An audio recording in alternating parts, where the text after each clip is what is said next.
So I am doing a flight to Atlantic City Airport. I'm filming this with my GoPro Max 360. It's a 360 camera. It's a really neat camera, but the only problem is I cannot record audio in the plane. So I've got to voice over this. So flying into a Class Charlie is really not that complicated. What I do is before the flight, I'm not sure what building that is, but before the flight I'll get all the information I need for the flight. My ATIS frequency, approach frequency, tower, ground, clearance delivery, just everything I need. Even if I don't plan on taxiing on the ground, I just have all those frequencies written down, and I get familiar with as much as I can of the airport before I take off. The more stuff you write down on the ground, the easier it's going to be for you. Trying to look for that stuff in the air just makes things harder. I think I got a text there. No, I think it was from Mike Buchanan. So what I do is I've got a planned altitude of the flight. This flight was 2,500 feet. And I have a planned area where I'm going to contact approach control. So the first thing I'm going to do is going to contact approach, and I'm going to give them a cold call. I'm basically going to say Atlantic City Approach, Experimental 121 Hotel. And that's all I'm going to say. Now, they weren't busy, but typically I just give them a call and they'll respond back to me whenever they want. But I've got a planned area that I'm going to do this in, because when he gets back to me, I want to say quickly where I'm at, what my altitude is, what information, whether I have, what I want to do. And if you first talk to them and then you're like, I am 16 miles to the... So I already knew where I was going to be. I was about 16 miles to the west at 2,500 feet. I had information kilo and what I wanted to do. I just wanted to do a touch and go and then depart to the south. He gets back to me and he gives me a squawk code for my transponder.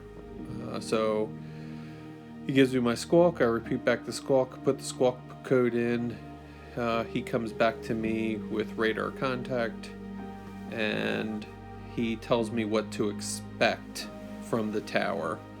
So he told me to expect left to enter a downwind, left downwind 431. That was really the one of the last times I talked to him. Really was not much going on. I could hear no other planes. At this point, I'm getting close to the airport.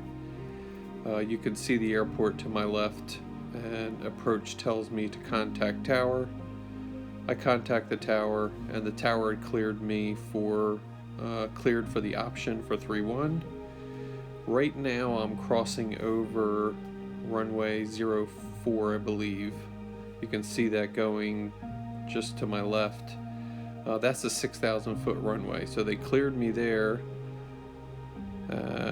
She told me I could land that way too. The winds were actually better that runway. If you look to see how much I'm crabbed in, I'm flying parallel to the runway, but my plane is pointing, probably 30 degrees towards the runway, so I'm that much crab. So she told me I could come in the runway with the better winds, but I wanted to land on the 10,000 foot runway. I wanted to see what it was like landing with that much runway. So at this point, I was the only one in the air. I heard her, the tower was actually, I guess, doing the ground. The tower had a jet coming in, getting ready to take off. So I figured at this point, as soon as I get down, they're going to want me out of the way. So as soon as I was able to proceed on course, I was going to head to Ocean City. Their instructions they gave me was just to stay below 1,600. They just want to keep me down low to keep me away from all their traffic. So here I'm on the base for 3-1, and I tried keeping the speeds up as much as I could. Not that with this little plane's gonna matter much, but I didn't really start slowing the plane down until just before I turned final. And here's the final for 3-1. Light sport planes, we typically have a little bit more of a flatter approach, especially only using 1 notch of flaps. And but I'm not used to seeing that much runway down there. So you can see the terminal buildings all to the left.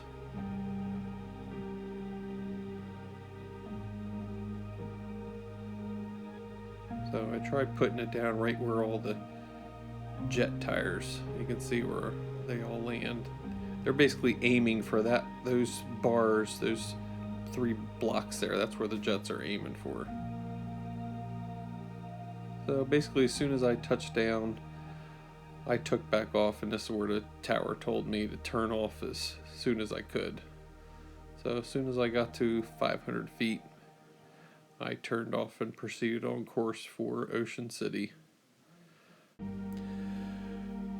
So I'm getting out of the way of the runway, so as soon as I can, there I turned off.